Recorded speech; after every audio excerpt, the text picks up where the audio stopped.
এই সেই ধানমন্ডির ৩২ নম্বর বাড়ি। বাড়িটি অনেকের কাছে চরম রাগ, ক্ষোভ এবং ঘৃণার, আবার অনেকের কাছে প্রচণ্ড ভালোবাসা ও শ্রদ্ধার। ২৪-এর গণ অভ্যুত্থানের আগে এই বাড়িটির যে রাস্তাটি দেখছেন বা এর আশপাশে একটি কাকপক্ষীও উড়ে যাওয়ার সাধ্য ছিল না। সবসময় আওয়ামী লীগ তার অঙ্গ সংগঠনের নেতাকর্মীদের পদভারে মুখরিত ছিল। প্রতিদিন শত শত বিলাসবহুল গাড়ি এখানে আসতো, অনেক বড় বড় প্রোগ্রাম হতো এবং আওয়ামী লীগের বলা যায় এটি একটি প্রাণকেন্দ্র এবং বঙ্গবন্ধুর স্মৃতি বিজড়িত এই বাড়িটি। ২৪-এর গণ অভ্যুত্থানে সাবেক প্রধানমন্ত্রী শেখ হাসিনা দেশ ছেড়ে পালিয়ে যান। এরপর থেকে এই বাড়িতে অনেক ধরনের হামলা হয়। বিক্ষুব্ধ ছাত্র জনতা বাড়িটিকে ঘৃণার পাত্র হিসেবে দেখে, ভেঙে জ্বালিয়ে একদম চুরমার করে দেয়। মৃত্যুপুরীতে দাঁড়িয়ে আছে এক ধরনের অবস্থায় এই বাড়িটি।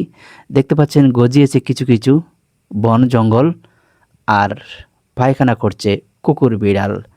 যদিও বাড়িটির ভেতরে এখন যাওয়া টোটাল নিষেধ, আইন শৃঙ্খলা রক্ষাকারী বাহিনী ভেতরে যেতে দিচ্ছে না, বাইরে থেকে ভিডিওটি করতে হচ্ছে। এই সেই আমার ক্যামেরার সামনে ধানমন্ডির ৩২ নম্বরের বাড়িটি, যেখানে বঙ্গবন্ধু শেখ মুজিবুর রহমান ওনার পরিবার সহ থাকতেন এবং এই ঘরেই সাবেক প্রধানমন্ত্রী শেখ হাসিনা জন্মগ্রহণ করেছেন।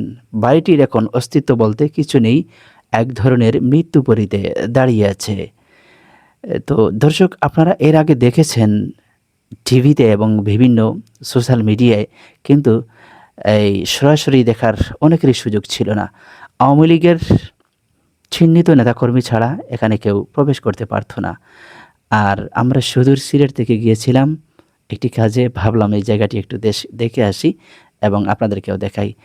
পুলিশ ভাইদেরকে অনেক বলে কয়ে একটি ভিডিও ধারণ করেছি স্মৃতিস্বরূপ, আমি দেখলাম এবং আমার অডিয়েন্সের জন্য নিয়ে আসলাম। কেমন লাগলো ভিডিওটি অবশ্যই আপনারা কমেন্টস বক্সে জানিয়ে দেবেন।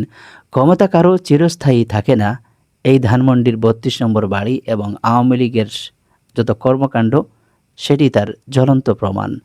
আজ হোক কাল হোক ক্ষমতা আপনাকে ছাড়তে হবে, কিন্তু এভাবে মানুষের ক্ষোভ এবং ঘৃণার পাত্র হয়ে ক্ষমতা না ছেড়ে তার আগেই নিজেকে শুধরে নেওয়া উত্তম বলে আমি মনে করি।